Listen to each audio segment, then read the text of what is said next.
Welcome back. Chapter 10. In the morning, just past 10, Mr. Marsh rode to our door. We were in the garden. Mary and Jane were weeding, Emma tended the beehive, and I sat on the bench by the door, knitting and reflecting on last night's visitor. But I was torn from my introspection by the thunder of hooves.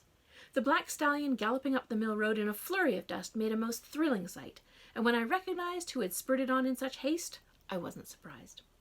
Emma set down her tools and hurried to the edge of the garden, casting back the veil of her bonnet. "Hello," she greeted merrily. Mr. Marsh dismounted with a spring in his step, although he seemed timid too and a bit tongue-tied in Emma's presence. Good morning, hello," he stammered, fidgeting with his fingers. He was a tall, slim man with a comely face, and his hesitation only added a charming naivety to an otherwise confident bearing. The expression was not lost on us. Jane and I traded knowing glances. "I've come with an invitation," he said, and he withdrew an envelope from his pocket. "The boy in the post office has a great deal to deliver, and I was asked to help." Asked to help? Or volunteered, I thought with a wry smile. Lovecraft Cottage was no small distance from the town, and only the Cripplegates lived nearby. By this time, Papa had noticed the commotion in the yard from the window of his study, and he and Mamma hurried to the front door, looking fretful. Given the nature of recent news, they could be forgiven for jumping to dire conclusions. "There's no emergency, sir, madam," Mr. Marsh assured, seeing their concern. "Only a harmless delivery." "Well, that is good news," said my father, who sat beside me on the bench. "I was worried we'd lost another young fellow. Have there been any leads, sir? Any information that's come to light?" Mr. Marsh shook his head sadly. "I'm afraid not." By this time, Emma had opened the letter, and she gave a little laugh before passing it to the rest of us, so that we might read it with our own eyes. I could scarcely believe it at first. The contents seemed so ridiculous in light of recent events. But I suppose life must go on, and even in times of despair, one must endeavor to enjoy the fruits which our existence provides us. It does no good to be sad at all times. One must break up the darkness with points of light so that we might remember the joy of hope. Even the blackest night contains a multitude of stars. "A dance," said Jane, as she slapped the dirt from her fingers. She took the invitation from Mary and looked it over herself. "Can he be serious?" "I think it will be lovely," Emma replied. "A happy excuse for us all to gather together and meet the newcomer." And then, almost as an afterthought, and aimed in Mr. Marsh's direction, she said, "And for us to introduce ourselves to the regiment, too, and show them how grateful we are for their assistance in these troubled times." Mr. Marsh's cheeks turned almost the same scarlet hue as his coat. "In point of composition, the letter is in no way defective, but Mr. Blackwood has shown no inclination to sociability before now," said Mary. "It's very out of character." Mamma tut-tutted. "We hardly know the gentleman. Maybe this is how they do things in the West. Mercy, there must be very little to do in that God-forsaken wilderness. Perhaps they take whatever frivolity they can, regardless of the situation." "If I was surrounded by wolves and bears all the time, I'd find it hard to enjoy myself," said Emma. "You see, Mr. Blackwood is of a differing constitution," Mamma agreed. "We must attend and enjoy his hospitality, if only to show that we are not cowering in our houses like scared little mice. No, I think this is a fine turn of events. A good opportunity to show off my girls to the young men, and see if we might secure a husband for Jane at the very least." Mary and I traded looks, and she rolled her eyes, but our mother was too preoccupied to notice. "You shall all wear your finest, of course," Mamma continued, as Papa and Mr. Marsh fell to easy conversation between them, and we girls were shepherded inside to make arrangements.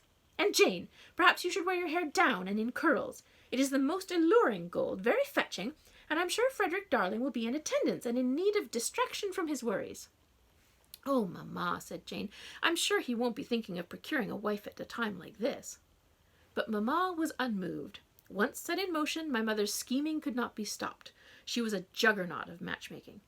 "Emma, I insist that you wear that mauve dress from last season, the one with the low neck. I've heard on good authority that puff sleeves are all the fashion in town, and I have a length of mauve left over from its construction, and with only a few alterations we should be able to add some puff sleeves to that particular gown. Mr. Blackwood will not have seen it, and in all ways it flatters your colouring and figure." "You can't think to match Emma with Blackwood," I snorted. "Of course I am, Harry. Be sensible. A good fortune cries out for Emma's creative influence," she scoffed. "And can you imagine it? Crossing the lawns of Northwich Hall to visit your little sister when she is married and becomes the lady of the mansion. How lovely!" She pinched Emma's cheek. "A dream come true." "Not my dream, surely," said Emma, but her protest only rose a titter from Mamma. "Of course it is," she insisted. "Imagine, my duckling, how many silver plates he must own, and all of them waiting for you to blacken." She pinched Emma's cheek again with such ferocity that it raised a scarlet mark, and seemed more like a threat than an observation. "You're ahead of yourself, Mamma," Jane reminded. After all, Jane was still of marriageable age, and if anyone was going to snag a wealthy landowner, it ought to be her. Personally, I thought the idea of a marriage to Blackwood, no matter how wealthy, was a disgusting and stomach-churning proposition. The man was too arrogant, too irritable, too nasty. How could anyone love a man that would slap an octopus? I said as such, and my mother looked at me as if I'd gone loony. "I'm not familiar with that turn of phrase, Harriet. Is it French?" Then, already onto her next scheme, she waved it away. But no matter.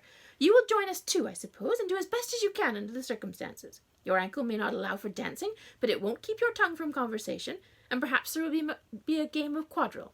I'm terribly disappointed that you missed your window of opportunity, but you still have a fine intellect and your little library to keep you busy. Perhaps a career as a caregiver for your beloved parents will fulfill you in ways that a blessed marriage could not." She clapped her hands. "All right, girls, off you go. Upstairs to assemble your outfits. The dance will not be until tomorrow, so there's plenty of time to hem skirts, fix bonnets, and make yourself presentable." We retired to our rooms, if only to escape Mamma's excitable chatter.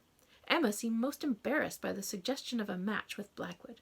"He's the last person I would dance with, Harry," she said to me, as if I should care. "I promise there's nothing about him that I find appealing in the least." She looked out the window to the garden, where Papa and Mr. Marsh were discussing something dreadfully important, waving their hands in the direction of the village. Emma's face took a soft cast. "There are other people to whom I'd like to be better acquainted." "Mr. Marsh, that twig of a soldier," scoffed Mary. "I could break him in half." "You will keep your hands off him," Emma said. "I will dance with Mr. Marsh, and Harry can dance with Mr. Blackwood, and we'll all be contented." "Dance with whomever you wish," I encouraged. Then aghast added, Wait, me? Dance with Blackwood? You don't think I have some sort of interest in him, do you?" "Well, of course you must," said Jane. "You're the only one amongst us who's spent any time with him. You know him better than anyone else in the village."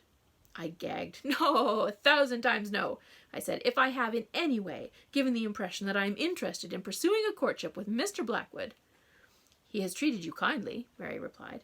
"That's not true in the least," I said. "He's been short-tempered, haughty, boorish—" "Well, he did hire a horse to carry you home," Jane pointed out. "And he asked for reimbursement for the gesture," I replied. "He did not hire a horse out of any kindness to me, Jane, but to get me out of his house at the earliest possible convenience." "You're prejudiced against him because he is proud," Jane said. "No," I corrected. "I am prejudiced against him because he is an ass." "I think Mr. Blackwood may have his sights set on you, Harry," said Mary, "even if you're too blind to see what blossoms between you." "Nothing blossoms," I insisted. Mary shook her head. "He wrote you a letter of thanks, did he not? He has in his own curmudgeonly way shown his affection for you." I stopped short, brow furrowed. "The basket of food, you mean that letter of thanks?" As my sisters turned to me, I said, "I have my doubts that Blackwood wrote it." "You do?" said Jane. I nodded. "He knew nothing of the basket when I brought it up, and he tried to cover with stumbling appreciation, but let us see." I limped down the stairs with all 3 sisters in a parade behind me, into the kitchen where Mamma had left the dance invitation on the table. I snatched it up and headed back to the 2nd floor, where I had squirreled the thank-you note away in my personal stationery. I sat upon my bed and laid them side by side, and it became instantly apparent that they had been written by 2 different hands. The invitation was all elegant loops and swooping flourishes. The thank-you was finely wrought, but straightforward and conservative, as if the act of penmanship took great concentration. "Mr. Blackwood wrote one, but not the other," I proclaimed. "So who wrote this?" said Jane. I looked at her. "Do you think an octopus could write?" Mary laughed, not a faint chuckle or a polite giggle, but that big booming laugh that comes after drinking too much cordial. "You think your Kraken wrote this?" "Maybe," I said. "If so, he has remarkable penmanship for a squid." After a moment's conversation, I added, "I suppose the use of ink is not wholly unfamiliar to his kind." "What about the column in the hall?" said Emma. I turned to her. What if they're one and the same? What if I did not see a man but a master of mimicry? I took the thank-you note in one hand, caressed the soft texture of the cotton paper. We already know the monster can hide himself as almost anything, take the color or shape of any background he wishes. What if he attempted to take a human form, if only to say hello? I flipped the letter over, trying to pull an impression from its surface, but too much time had passed, and the paper felt inert in my fingers. "The poor thing is consumed with a powerful loneliness and despair," I said. "I can only imagine that he was eager to meet us, when Blackwood wanted only to push us away." And yet Blackwood has consented to open his house to everyone and host a ball for the entire village, Mary replied. Like I said before, this is a very strange change in his character. What is he up to, I wonder, I said, more to myself than the other three. The evening of the dance came fine and warm, with a blushing breeze from the south that carried the portents of summer. Mamma and Papa hired a carriage, and we drove the short distance between our cottage and the sprawling grounds of Northwich Hall, more circuitous than a walk across the fields, but certainly more in keeping with the quality of our costume. Despite Emma's care, my poor ankle was still swollen, and I'd squashed it uncomfortably into a boot. I certainly wouldn't have survived a trek across the park. My inability to walk easy was not the sole reason, though. Emma had adorned her bonnet with a riot of feathers and ferns, and such an installation would have crumbled to pieces by the time we reached the trout pond. Papa had considered a wagon for my comfort, but Mamma insisted on a carriage to save Emma's hat. As it were, the driver drew up before the main doors and revealed a Northwich Hall which none of us had ever before seen, and I'd wager could never have fully imagined. These were no longer dark, dreary ruins. Every casement was ablaze with light. Happy faces could be spotted through the tall windows of the ballroom, and each one appeared breathless with the splendor of Mr. Blackwood's exceptional home. The sound of merry, sprightly music filled the air. Papa helped us all down from the cab, and with my arm hooked over Jane's, we mounted the same steps from which, not so long ago, we'd fled in terror. "Goodness," Jane whispered. Her changeable moods of eager delight and shy apprehension skittered over her skin like water beetles. "He must have hired a small army of staff," I said as we reached the doors. They swung open to reveal a butler in a pressed suit, a portly, middle-aged man with a neatly trimmed black mustache and very respectable manners. "Good evening," he said, holding the door wide and stepping back to announce our arrival. "Welcome, Mr. Henry Lovecraft and family." In we limped, Jane and I cleaved together, our eyes sweeping over the room with rapt delight. The main foyer glittered under the gilded chandelier, ablaze with 100 candles. In the ballroom, the portrait of the young man looked down upon dancers and musicians, and a line of electric lights flickered, and the crystals dangling from the chandelier flashed like diamonds, and all was a swirl with gaiety and color. The fullness of sensations left us in a trance. The dust covers had been removed from the chairs, the gauzy curtains had been thrown back, and the windows opened. A quartet played a buoyant tune, and lines of couples swirled around the center of the floor, creating a sea of familiar faces. There was Miss Poole dancing with Gerald Chowder, and one of the Winterbottom twins dancing with Miss Charlotte Cripplegate. To my delight, I saw Mr. and Mrs. Tippler dancing too, with the old tinsmith kicking up his heels and his wife's face turning ruddy as she gasped for air. I could scarcely believe it when Mr. Blackwood appeared from the side of the room, his arms outstretched to my father, as if they had been long-time friends. "Good to see you, Mr. Lovecraft. Welcome, welcome." Who was this obliging gentleman that shook my father's hand and kissed the back of my mother's fingers? Certainly he looked the same as the Blackwood I knew, identical in goggle eyes and horsey chin, but his demeanor was antipodal to all that I'd come to expect of him. No persnickety frown, no cantankerous grumbling. He was the model of the perfect host, asking questions of my parents and laughing, good Lord, laughing at my mother's jokes. "Oh, and your girls," he said, aiming his conviviality in our direction. "Miss Mary, you look stunning this evening. And Miss Jane, the rumors are true, you are an angel. And can this be Miss Emma? Goodness, you could have been plucked from any of the finest gatherings in London. Your bonnet is the very pinnacle of artistry." Then he stopped before me. The facade cracked, just for an instant, as he said, "Hello, Harry." "Good evening, Mr. Blackwood," I replied. "Hosting such a lavish party is very generous of you." "We all need our spirits lifted," he said, and his unnaturally chirpy smile returned. "You're looking in fine fettle this evening. Your ankle is giving you no trouble, I hope?" "I won't be dancing, but I'll be content to sit on a couch and watch the rest of you have fun," I said. "Truly, it warms my heart to see Northwich Hall so full of life. The poor thing has lain abandoned for too long." Mr. Blackwood held out his arm, and I took his assistance, and from the corner of my vision I saw my mother's eyebrows rocket into the center of her brow. Blackwood and I began to stroll towards a green velvet couch in the far corner, underneath the window, and with a fine view of the portrait. And when my family was far enough behind that they could not join our conversation, he said, "I'm glad you're here." What warmth was this? "Really?" I said. "You couldn't boot me out fast enough the day before yesterday." "I had work to do," he replied. "So I see," I said, gesturing to the refurbished home. But Blackwood shook his head. No, not this. I hired an outfit from London. They came up and it took them no time at all. When one has money, anything is possible." His expression soured. "Well, almost anything." He helped me sit upon the sofa. "Can I get you an ottoman to raise your foot? Something to eat or drink, perhaps. Why are you being so kind to me? I asked directly. Because, he said, and his expression soured again, we have a mutual friend who would be very upset with me if I did not make your comfort my priority. My heart leapt. Is he here? Of course not. He's down in the cellar where he belongs. I dare not let him distract you, Blackwood said. Harry, I have a favour to ask of you. He hurried away to fetch me a glass of wine, and he bid one of the servants to bring a footstool, and when I was very comfortable, he sat next to me. People were staring. The spinster librarian and the eccentric hermit? This would doubtlessly fuel the village gossip for the next 6 months. A favour, I prompted. A task so simple, even you can do it. One of the people in this room is responsible for the murder of Earl Rabbit, he said. I need you to sit here with your damaged ankle and examine them for any hint of their motive. I glanced around, sure that I'd misheard him.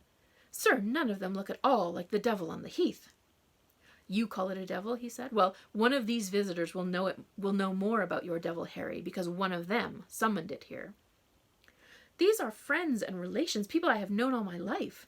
Do not be insulted, Mr. Blackwood, but you are the only one I don't know. I assure you none of them are guilty. What about the militia, he said. They've all been invited too. But they didn't arrive in Dunham until after Earl's disappearance, I said. Ergo, they cannot be the guilty party.